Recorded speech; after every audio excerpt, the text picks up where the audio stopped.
My name is Celeste Marlowe, 37 years old. Saturday evenings in our house usually carried a rhythm of their own, the aroma of garlic and rosemary rising from the oven, the thrum of the television leaking from the living room, Mark humming tunelessly as he set the table. But that night, the rhythm was broken. The silence struck me first, heavy and deliberate, like a curtain drawn across the familiar. Mark was standing in the hallway when I pushed the front door shut behind me. He wasn't moving, just leaning against the wall, arms folded tight.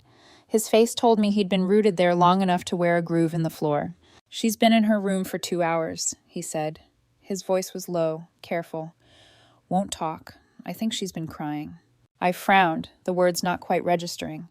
Crying, sure, but 2 hours? What happened? Did she fight with a friend? Break something? My questions tumbled out like excuses, desperate for a simple answer. He only shook his head. That hollow feeling settled in my chest as I dropped my bag and climbed the stairs. The hallway light flickered overhead, buzzing once before steadying, as though even the house was holding its breath. I knocked on her door, gentle at first. "Sweetheart, it's me." Silence. "Can I come in?" I tried again. Still nothing. The knob turned beneath my hand without resistance, and I opened the door. June was curled on her bed, knees pulled tight to her chest, clutching her phone like a lifeline. Her face was blotchy, streaked from tears, and when she finally glanced at me, shame flickered across her eyes as if she'd done something wrong. I crossed the room, sat on the edge of her mattress. "June." My voice softened, reaching for her where she'd retreated. She shook her head. "Nothing." Her words scraped like sandpaper. I didn't push. Sometimes silence is stronger than questions. I simply waited, a steady presence at her side. Eventually, she shoved the phone toward me and buried her face in the pillow. "Don't be mad," she whispered, barely audible. The screen glared back at me. At first it was just words and numbers, detached and meaningless. Then the image came into focus. Her photo, her uneven bangs, jagged layers, and above it, the pole. What's worse, her crooked haircut or her nasty attitude? 19 votes. The names blurred as I scrolled, each one slicing deeper. My mother, Margaret. In my day, girls didn't fuss. A haircut was just a haircut. My sister, Courtney. Definitely her attitude. Spoiled always. Now she looks the part. My nephew, Ethan, age 11. She actually thought it was fashion? Can you believe that? My niece, Bella, 9. June's age, her rival in every schoolyard contest. She was smiling like a model yesterday, so embarrassing. And more, laughter stretched out in letters, drawn out ha-has that twisted into knives. For a second, I thought maybe I'd misread. Some cruel meme, a prank not meant for her eyes. But no, it was undeniable, time-stamped, casual, deliberate. Beside me, June's muffled voice cracked through the pillow.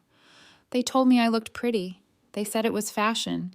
They smiled at me, Mommy. They clapped." She sucked in a jagged breath. Why would they say that if they thought it was ugly? Her question gutted me. Not the haircut, not the clumsy insult, but the betrayal behind it. The childlike trust twisted into a weapon. I pulled her against me, feeling her small body tremble, and whispered into her hair, "This isn't about you. It's about them. You are beautiful. You are kind. And you believe them because you're better than they are." She didn't answer, only pressed herself tighter against me. Inside, though, my chest burned. This wasn't new. It was déjà vu, an old wound reopened. When I was 13, I had saved for months babysitting, mowing lawns, doing dishes, just to buy my first real dress for the school dance. Courtney came into my room, pins between her teeth, tugging at straps, murmuring that I looked amazing. I believed her. That night, in the school bathroom, I heard her laughter ricochet off the tiled walls. Can you believe she actually wore it? Looks like a curtain. Her friends howled with her. When I told my parents later, desperate for an ally, they dismissed me. "Courtney was trying to help," my mother scolded. "Don't be ungrateful." Ungrateful. Not betrayed, not humiliated. At 13, you don't forgive, you bleed. And I bled quietly for years, swallowing the shame until it hardened into silence. Now here was history repeating, sharpened and crueler, aimed at June. I brushed her hair back, smoothing the hacked strands, and felt the ache settle into something harder. A vow. Listen to me, I said, steady. They don't get to decide who you are, and they don't get to laugh at you without consequences. Her breathing evened slowly against my chest. Later, when she finally slept, I crept downstairs. Mark looked up from the kitchen table, his expression a question he didn't voice. She'll be okay, I said, though my voice carried the weight of a storm gathering. When the house was quiet again, I sat alone at the table with June's phone in front of me. I scrolled until the words blurred, every comment carving deeper. This wasn't just a joke, it was betrayal. And they didn't know it yet, but what they did tonight would cost them everything. I pushed the phone aside and opened my laptop. The glow of the screen lit my face. Spreadsheets spread across the desktop, mortgage payments I'd covered, Courtney's salon lease deposit, utility bills. The numbers were a reminder of every time I had carried them. My bank account pinged softly with a new transfer confirmation for my parents' groceries. The irony made my lips twist. If they thought I was going to cry myself to sleep, they didn't know me at all. I stared at the photo of June's uneven bangs, at the smug emoji comments beneath, and felt the cold clarity settle in. This wasn't about the haircut. It was about a family who had always chosen Courtney's spotlight over my quiet worth. And now they'd turned that cruelty onto my daughter. That I would never forgive. Sunday morning broke with a pale wash of light across the kitchen tiles, but I hardly noticed. My mind was already turning, calculating, replaying the poll again and again until the words blurred into white noise. June padded in, wearing pajamas, her hair sticking out in uneven clumps, a reminder of the sabotage. She avoided the mirror, kept her eyes down, as if looking straight ahead might cut her deeper. I crouched to her level. How about pancakes this morning? After that, I want to take you somewhere. Her eyes flickered with faint curiosity. Where? You'll see, I said, forcing a smile. We ended up in a downtown salon I'd only ever walked past, the kind with floor-to-ceiling glass and stylists who wore black like armor. The receptionist raised her brows at June's hacked bangs but said nothing. The stylist, though, a woman with silver hair and steady hands, took one look and muttered under her breath. This wasn't clumsy. Whoever did this didn't care how she'd feel. I bit back the urge to explain, to confess the poll, the betrayal, the family name tangled in it all. Instead, I just squeezed June's hand as the scissors worked their quiet magic. Snip by snip, the jagged edges softened into a sleek bob that framed her face. When the chair spun and June faced the mirror, she blinked as though seeing someone new. For a moment, silence. Then her mouth curved upward, slow but sure. You look perfect, I told her, my voice steady. And tomorrow, when you walk into school, you'll hold your head high. They don't get to take that from you. Her small shoulders eased. For the first time since yesterday, she let herself smile. But while June regained her reflection, I turned to something colder. That afternoon, I sat at the kitchen table with my laptop open and my banking app glowing on my phone. Years of quiet deposits and automatic transfers stared back at me, utilities for my parents, rent supplements, Courtney's salon emergencies. My fingertips hovered over the screen for a beat, then tapped. Cancel, cancel, cancel. It took 5 minutes to sever decades of being their safety net. 5 minutes, and the Bank of Celeste closed its doors. But cutting funds wasn't enough, not this time. I opened the local moms group chat, the place where bake sales were coordinated and reputations lived or died in a single post. My fingers flew, not with rage, but with precision. Yesterday, my 9-year-old daughter received this haircut from her aunt, a professional stylist. She was told she looked beautiful, that it was fashion. Hours later, our family created a poll mocking her haircut and her attitude. I attached 2 photos before and after the salon's fix and a screenshot of the poll, redacted to blur the minors' names. If someone can do this to her own niece, imagine what she might say about your children. I hovered a moment, the cursor blinking. Then I hit send. For a heartbeat, nothing. Then the chat lit up. That's awful. Never booking her again. Parents need to know. Typing bubbles. Reactions. The ripple beginning. I watched as the messages multiplied, each one another domino. By evening, a friend texted, "Did you know Courtney's salon had 3 cancellations today?" Words spreading fast. I closed my laptop, exhaling for the first time all day. But just as I slid my phone aside, it buzzed. A new notification, an anonymous message request. You think it was just a joke? It wasn't. Ask your mother who suggested it. She called it a test. Said June needed to be toughened up after the costume fair win. Thought a little embarrassment would keep her in her place. My blood chilled. The word toughen clanged in my head, dredging up an old memory. 13 years old, standing in the kitchen after the dress humiliation, cheeks burning as I told Margaret what Courtney had done. Margaret's voice had been flat, dismissive. You're too sensitive, Celeste. The world won't coddle you. Toughen up. Now that same poisoned phrase was circling back, this time aimed at my daughter. I locked the phone and stared at the dark screen, my reflection fractured across the glass. It wasn't just Courtney. It wasn't just her jealousy or Bella's rivalry. The rot went deeper, older, sanctioned by the very person who was supposed to protect me once. And if that was true, then I wasn't just fighting my sister, I was dismantling a system, one built long before June was born. The air in the room felt heavier, charged. Mark walked in, pausing when he saw me. What is it? I shook my head, not ready to voice the words. Not yet. Nothing you need to worry about, I lied. But inside, my resolve hardened. If they wanted to toughen my daughter, they were about to learn what real toughness looked like. By Monday evening, the backlash had taken full shape. My phone buzzed with updates I hadn't asked for, friends whispering that Courtney's salon was half empty, parents canceling appointments with polite excuses that everyone knew weren't true. The silence from my family was almost louder than their usual noise. Then, Tuesday night, the dam broke. My phone lit up with Courtney's name. I considered letting it ring out, savoring the small power of refusal. But then I thought of June, asleep upstairs, and how silence had always been the currency of our family's cruelty. I pressed accept. You're behind this, she spat before I could say hello. Her voice shook, brittle with rage. My clients are canceling left and right. You're destroying me, Celeste. I stayed silent, letting her words crash like waves against stone. It was just a haircut, she snapped, voice rising. You've always been jealous, and now you're dragging me down with you. The irony made me want to laugh. Jealous? Of a woman whose weapon was ridicule, whose empire was built on pretending to be better than she was? Finally, I spoke, calm as glass. I didn't destroy you, Courtney. I just told the truth. The rest is on you. The silence that followed was thick enough to touch. Then a click. The line went dead. I thought maybe that would be the end, but I underestimated them. 2 nights later, as I stirred a pot of soup, headlights swept across the living room curtains. A car door slammed. Heavy footsteps climbed the porch. The knock rattled the doorframe. Mark looked up from the table, brow furrowing. Do you want me to? I'll handle it, I said, wiping my hands on a towel. My pulse thundered, but my voice was steady. When I opened the door, they stood there.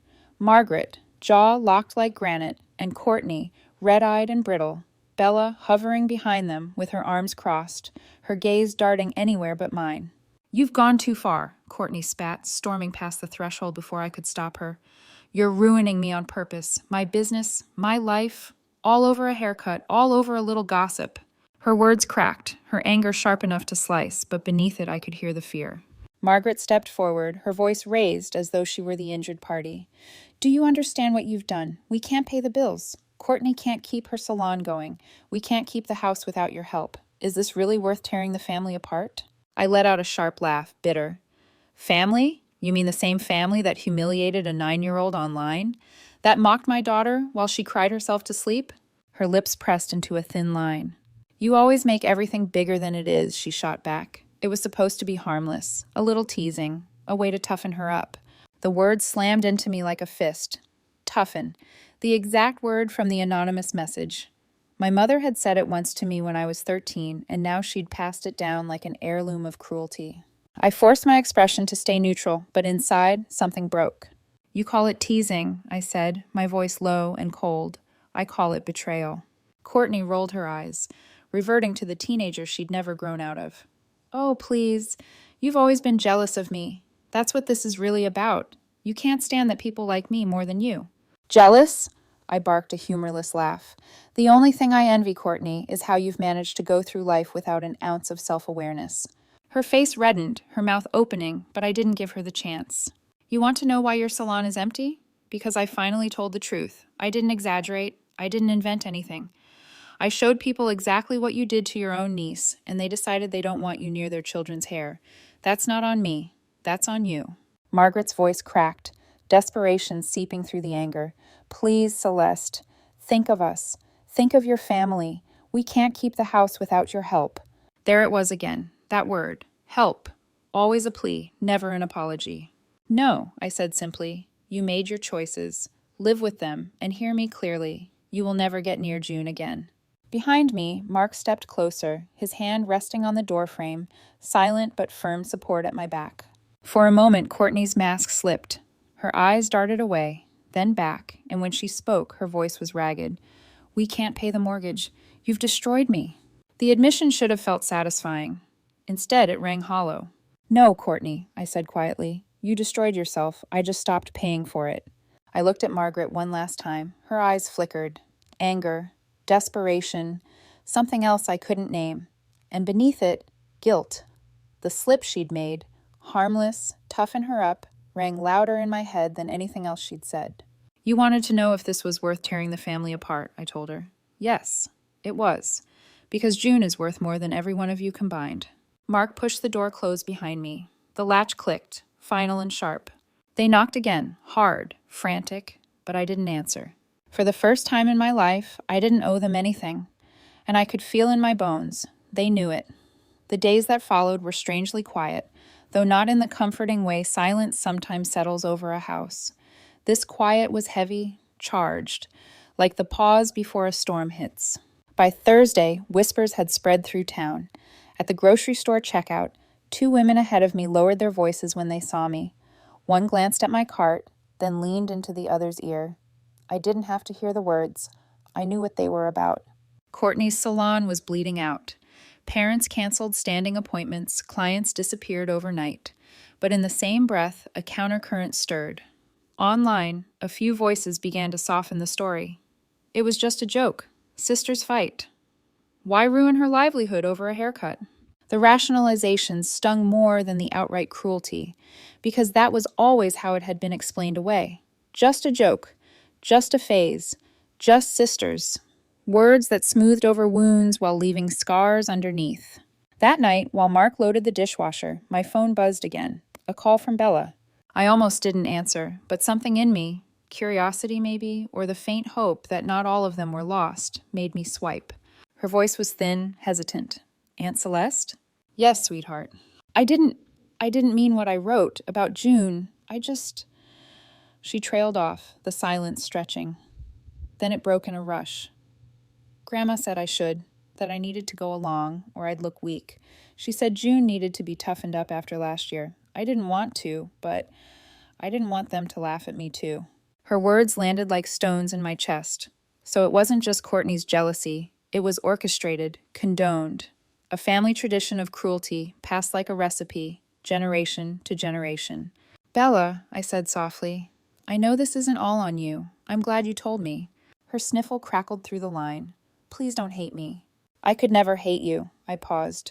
"But you need to know something. What happened to June wasn't harmless. It hurt her, and I can't let anyone hurt her like that again." We hung up, but her words followed me long after. Later, alone in bed, I stared at the ceiling and let the memories crawl back. I was 16, clutching a science fair ribbon I'd earned, hoping for a flicker of pride. Courtney had just come back from a recital, her tutu glittering under the kitchen lights. My mother wrapped her in roses and applause while my ribbon lay ignored on the counter.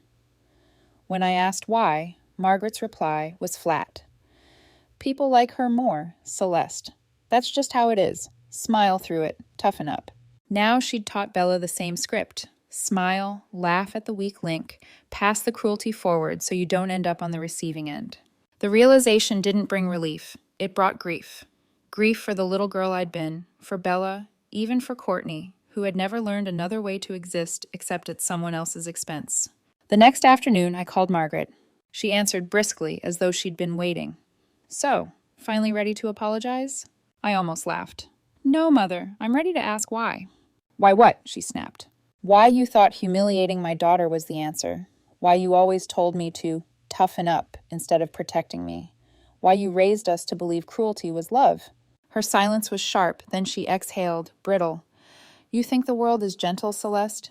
You think people will coddle her forever? Better she learns now that life isn't fair, that people will laugh at her, so she can stand it later."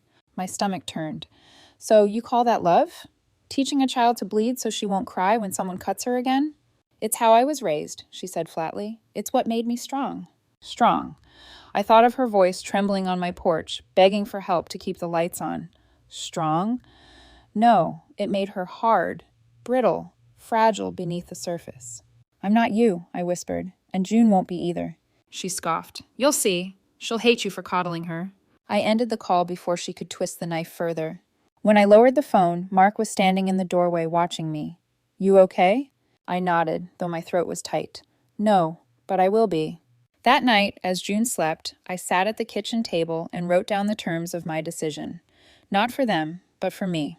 I would never reopen the bank account of blind support. I would never let their words set the temperature of my home. If I ever helped again, it would be for the children, never the adults. The cycle had stopped with me. But cycles don't die quietly. They fight, they claw, they beg to be fed. And I knew, deep down, they weren't done yet. The storm broke 2 weeks later. By then, Courtney's salon was little more than an empty shell. The chairs sat unused, the neon sign flickered like a dying heartbeat. Parents whispered at the school gates. Some pitied, most avoided. Margaret's house had foreclosure notices stacked in the mailbox. But instead of anger, what I felt most was exhaustion. Exhaustion from years of carrying them, of swallowing my pride, of convincing myself that being needed was the same as being loved. One evening, as I folded laundry, my phone rang. The caller ID read Bella. Her voice was softer than before, threaded with shame. Aunt Celeste, Grandma and Mom say you ruined everything. But I don't think you did. I think they ruined it themselves. She hesitated, then blurted, I'm sorry for what I wrote about June. I didn't mean it. I just didn't want them to hate me. Tears pricked my eyes. Bella, listen to me. You're not them. You don't have to be. Silence, then a whisper. Can I see June again? Someday? Someday, I said carefully. But not yet. Not until things change. Not until it's safe. After we hung up, I sat staring at the folded clothes in my lap, thinking about what safe really meant. The following weekend, Margaret called again. This time, her voice was brittle, pleading. Celeste, we've lost everything. Courtney's salon is gone. The house is slipping away. Please, help us. Just enough to get by. I took a long breath. No, I'm done being your safety net. Her tone sharpened, the old weaponized guilt. After all we've done for you, after raising you. I cut her off. You didn't raise me. You taught me to survive ridicule by staying silent. You taught me that cruelty was love. I won't let you teach that to my daughter. There was a sharp inhale on the line, then the call ended. That night, I sat with Mark at the kitchen table. I can't save them, I said, but maybe I can stop the cycle for the kids. If they agree to therapy, for Bella, for any of the cousins, I'll pay for that. But not for their bills, not for their mistakes. Mark reached across the table, squeezing my hand. That's not weakness, Celeste, that's strength. Weeks later, the inevitable happened. The salon closed. The house was sold. Margaret and Courtney left town quietly, bitterness packed in their suitcases, pride buried under debt. No apology, no admission, just absence. And yet, the silence they left behind felt different. Not heavy, not waiting to collapse. Freeing. June thrived in that silence. Her bob grew out, soft and even, the hacked bangs only a memory.